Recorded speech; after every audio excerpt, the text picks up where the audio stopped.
வணக்கம். ஆகாஷ்வாணி புதுச்சேரி மாநில செய்திகள் வாசிப்பவர் மலர்விழி.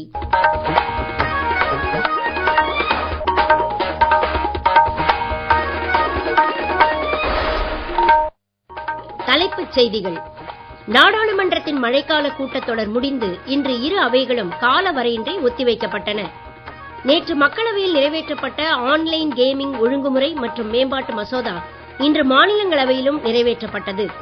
குடியரசு துணைத் தலைவர் பதவிக்கான இந்தியா கூட்டணி வேட்பாளர் திரு சுதர்சன் ரெட்டி இன்று தமது வேட்புமனுவை தாக்கல் செய்தார்.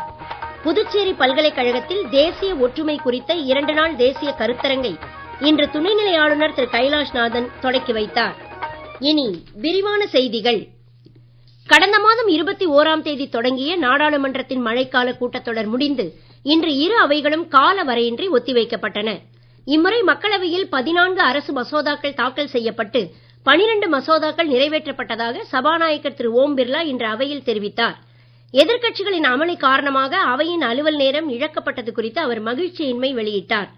கடைசி நாளான இன்றும் எதிர்க்கட்சிகள் அமளியில் ஈடுபட்டதால் மக்களவையின் அலுவல்கள் முதலில் 2 முறை ஒத்திவைக்கப்பட்டன.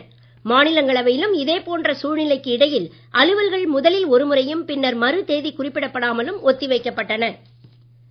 அடுத்த மாதம் 9ஆம் தேதி நடைபெறவுள்ள குடியரசு துணைத் தலைவர் தேர்தலுக்கு வேட்புமனு தாக்கல் செய்ய கடைசி நாளான இன்று இந்தியா கூட்டணி வேட்பாளர் திரு சுதர்சன் ரெட்டி தமது வேட்புமனுவை தாக்கல் செய்தார்.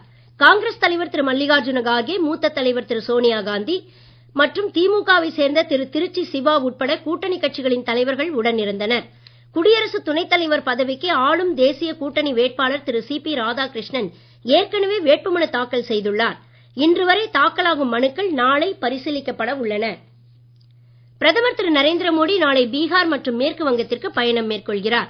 பீகார் மாநிலம் கயாவில் மொத்தம் 13,000 கோடி ரூபாய் மதிப்பிலும், தொடர்ந்து மேற்கு வங்கத்தில் மொத்தம் 5,200 கோடி ரூபாய் மதிப்பிலும் பல்வேறு திட்டங்களை அவர் தொடக்கி வைத்து வேறு பல திட்டங்களுக்கு அடிக்கல் நாட்டுகிறார்.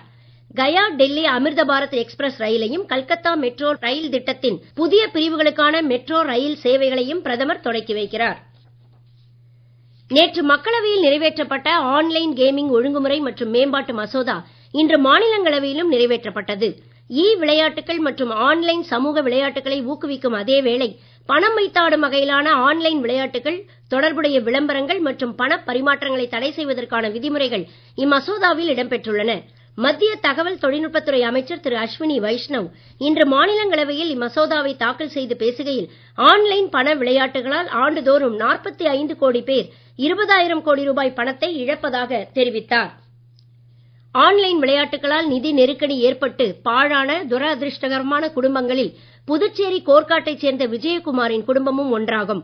வில்லியனூரில் மொபைல் போன் பழுதுபார்ப்பு நிலையம் ஒன்றை நடத்தி வந்த விஜயகுமார் ஆன்லைன் விளையாட்டுகளால் பல லட்சம் ரூபாய் பணத்தை இழந்ததைத் தொடர்ந்து 5 ஆண்டுகளுக்கு முன்னர் தமது உயிரை தாமே மாய்த்துக் கொண்டார்.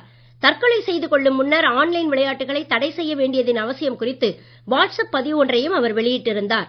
தற்போது நாடாளுமன்றத்தில் நிறைவேற்றப்பட்டுள்ள ஆன்லைன் கேமிங் ஒழுங்குமுறை சட்டத்தை விஜயகுமாரின் மனைவி நல்லம்மாள் வரவேற்றுள்ளார். இன்று அவர் எமது செய்தியாளரிடம் பேசுகையில், எதிர்காலத்தில் எந்த ஒரு குடும்பமும் ஆன்லைன் விளையாட்டுகளால் பாதிக்கப்படக்கூடாது என்றார்.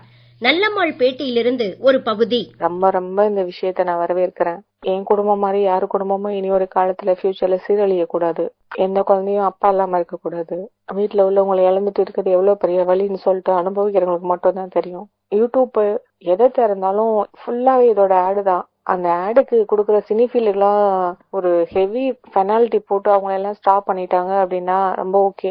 2000 ரூபாய் தாள் ஒரு இடத்துல கிடக்கு, ஒரு இடத்துல 1 ரூபாய் காயின் கிடக்குன்னா 1 ரூபாய் காயினை விட்டு 2000 ரூபாய் தாள் எடுக்கத்தான் போவோம் எல்லாரும். அப்படிதான் இந்த விளையாட்டு கூட. எவ்வளவு சீக்கிரம் இந்த மசோதாவை அமல்படுத்தி நீங்க அதை ஸ்டாப் பண்றீங்களோ அவ்வளவு கைதட்டி வரவேற்பேன். கொஞ்சம் நிம்மதியா குடும்பங்களை வாழ விடுங்க. இந்த விளையாட்டு இல்ல, இப்படி ஒரு விளையாட்டு இல்ல அப்படின்னா நான் நிறைய அசிங்கத்தை பார்த்திருக்க மாட்டேன்.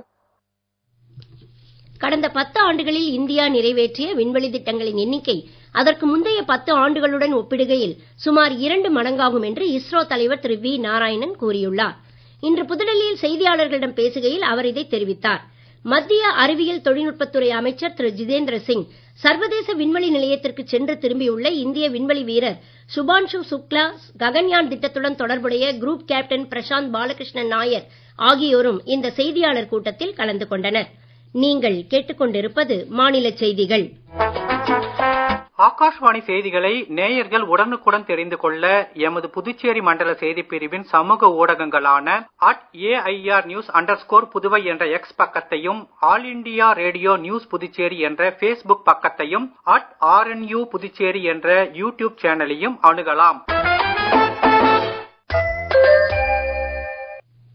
செய்திகள் தொடர்கின்றன. புதுச்சேரி பல்கலைக்கழகத்தில் இரும்பு மனிதர் கண்ணோட்டத்தில் தேசிய ஒற்றுமை என்னும் தலைப்பில் ஏற்பாடு செய்யப்பட்டுள்ள 2 நாள் தேசிய கருத்தரங்கை இன்று துணைநிலை ஆளுநர் திரு கைலாஷ்நாதன் தொடக்கி வைத்தார்.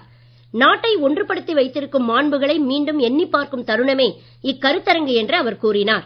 இந்தியாவின் விடுதலை போராட்ட வரலாறு சர்தார் பட்டேல் இன்றி முழுமை பெறாது என்றும், இதை கருத்தில் கொண்டே பிரதமர் திரு நரேந்திர மோடி இரும்பு மனிதர் பட்டேலுக்கு மாபெரும் ஒற்றுமை சிலை அமைத்திருப்பதாகவும் அவர் தெரிவித்தார். இந்தியா அனைவருக்குமானது, அனைவரும் இந்தியாவினர் என்பதே தேசிய ஒற்றுமையின் சாரம் என்றும், நாட்டை ஒருங்கிணைத்த சர்தார் பட்டேலுக்கு அனைவரும் தலை வணங்கி ஒற்றுமையான, எவராலும் வெல்ல முடியாத இந்தியாவை படைக்க வேண்டும் என்றும் துணைநிலை ஆளுநர் கூறினார். புதுச்சேரி பல்கலைக்கழக துணைவேந்தர் டாக்டர் பிரகாஷ் பாபு, முன்னாள் கூடுதல் சொலிசிட்டர் ஜெனரல் திரு சங்கர நாராயணன் உள்ளிட்டோர் இக்கருத்தரங்கில் கலந்து கொண்டனர். பொது உடைமை தலைவர் ப. ஜீவானந்தம் பிறந்த நாள் இன்று புதுச்சேரியில் அரசு சார்பில் கொண்டாடப்பட்டது. சாரம் அவ்வை திடலில் உள்ள ஜீவா சிலைக்கு அமைச்சர்கள் திரு லட்சுமி நாராயணன், திரு ஜான்குமார், துணை சபாநாயகர் திரு ராஜவேலு, சட்டமன்ற உறுப்பினர் திரு KSP ரமேஷ் ஆகியோர் மாலை அணிவித்து மரியாதை செலுத்தினர். புதுச்சேரியில் கடலோர ரோந்து பணிகள் மற்றும் பேரிடர்கால மீட்புப் பணிகளுக்காக 16 லட்சம் ரூபாய் மதிப்பில் வாங்கப்பட்டுள்ள 3 புதிய ரப்பர் ரோந்து படகுகளை இன்று முதுநிலை காவல்துறை கண்காணிப்பாளர் திரு கலைவாணன் கடலோர காவல் நிலையத்தின் பயன்பாட்டிற்கு அர்ப்பணித்து வைத்தார். கடலோர ரோந்து பணிகள் இதனால் எளிதாகும் என்று எமது செய்தியாளரிடம் பேசுகையில் அவர் தெரிவித்தார். திரு கலைவாணன் மேலும் கூறுகையில், இந்த 3 போட்டை வாங்குறதுக்கு டிஸ்ட்ரிக்ட் கலெக்டர் கிட்ட இருந்து டிசாஸ்டர் மேனேஜ்மெண்ட் ஃபண்ட்ல இருந்து நம்மளுக்கு 25 லட்சம் கொடுத்திருந்தாங்க. அந்த ஃபண்ட்ல 3 போட்டு, அது மட்டும் இல்லாம diesel generators, dead body bags, இது எல்லாமே நம்ம வாங்கியிருக்கோம். இப்ப இந்த போட்டை ஓட்டுறதுக்காக 6 போலீஸ் ஆட்களை நம்ம NDRF அரக்கோணம் பட்டாலியனுக்கு இந்த இன்ஃபிளேட்டபிள் போட்டை எப்படி ஓட்டணும், அதே மாதிரி மீட்பு பணியில் எப்படி ஈடுபடணும், அந்த டைம்ல இது எப்படி உபயோகிக்கணும்னு அந்த ட்ரைனிங்காக 1 வார காலம் நாளில இருந்து அனுப்புறோம். சோ இது வந்ததுனால வருகின்ற மான்சூன் காலத்துல எந்த ஒரு மழை வெள்ளமோ எது வந்தாலும் ஒரு பாதுகாப்பான ஒரு முன்னெச்சரிக்கை ஏற்பாடா இது இருக்கும். புதுச்சேரி அரசின் சுகாதாரத்துறையில் அறுவை சிகிச்சை கூட உதவியாளர், மகப்பேற்று உதவியாளர் ஆகிய பணியிடங்களுக்கான எழுத்துத் தேர்வு வரும் 23ஆம் தேதி காலை மாலை 2 அமர்வுகளாக நடைபெற உள்ளது. சுகாதார உதவியாளர் பணியிடங்களுக்கான எழுத்துத் தேர்வில் முதல் தாள் வரும் 23ஆம் தேதி காலையும், 2ஆம் தாள் வரும் 24ஆம் தேதி மதியமும் நடைபெறும். மருந்தாளுநர் பணியிடங்களுக்கான எழுத்துத் தேர்வு வரும் 24ஆம் தேதி காலை மாலை 2 அமர்வுகளாக நடைபெற உள்ளது. ECG தொழில்நுட்ப உதவியாளர் பணியிடங்களுக்கான எழுத்துத் தேர்வில் முதல் தாள் வரும் 24ஆம் தேதி காலையிலும், 2ஆம் தாள் வரும் 25ஆம் தேதி காலையிலும் நடைபெறும் என அறிவிக்கப்பட்டுள்ளது. தேர்வர்கள் தங்களுக்கான தேர்வுக்கூட நுழைவுச் சீட்டுகளை புதுச்சேரி அரசின் ஆள் சேர்ப்பு இணையதளத்தில் இருந்து பதிவிறக்கம் செய்து கொள்ளலாம் என்றும் அரசு அறிவித்துள்ளது. கோதாவரி ஆற்றின் நீர்பிடிப்பு பகுதிகளில் பெய்து வரும் கனமழை காரணமாக புதுச்சேரியின் ஏனாம் பகுதியில் கோதாவரியின் கிளை நதியான கௌதமி ஆற்றில் நீர்வரத்து அதிகரித்துள்ளது. கௌதமி ஆற்றில் வினாடிக்கு 10 லட்சம் கன அடி நீர் கடலுக்கு திறந்துவிடப்படுவதால் தல்லேஸ்வரம் அணைப்பகுதியில் வெள்ள அபாயம் குறித்து முதலாவது எச்சரிக்கை வெளியிடப்பட்டுள்ளது. பாதிப்பு வாய்ப்பு அதிகம் உள்ள பகுதிகளில் மக்களின் பாதுகாப்பை உறுதிப்படுத்த முன்னெச்சரிக்கை நடவடிக்கைகளை அரசு மேற்கொண்டு வருவதாக ஏனாம் மண்டல நிர்வாக அதிகாரி திரு R. முனுசாமி எமது ஏனாம் நிருபரிடம் தெரிவித்தார். மேற்கு திசை காற்றின் வேக மாறுபாடு காரணமாக இன்று வட தமிழகத்தில் ஒரு சில இடங்களில், தென் தமிழகத்தில் ஓரிரு இடங்கள் மற்றும் புதுச்சேரி காரைக்கால் பகுதிகளில் லேசானது முதல் மிதமான மழை பெய்யக்கூடும் என சென்னை வானிலை ஆய்வு மையம் தெரிவித்துள்ளது. வரும் 27ஆம் தேதி வரை மழை நீடிக்கலாம் என்றும் எதிர்பார்க்கப்படுகிறது. சூறாவளி காற்றுக்கு வாய்ப்பு அதிகம் உள்ள தமிழகத்தின் கடலோர பகுதிகள், வங்கக்கடல் பகுதிகள் மற்றும் அரபிக்கடல் பகுதிகளுக்கு மீனவர்கள் செல்ல வேண்டாம் என அறிவுறுத்தப்பட்டுள்ளனர்.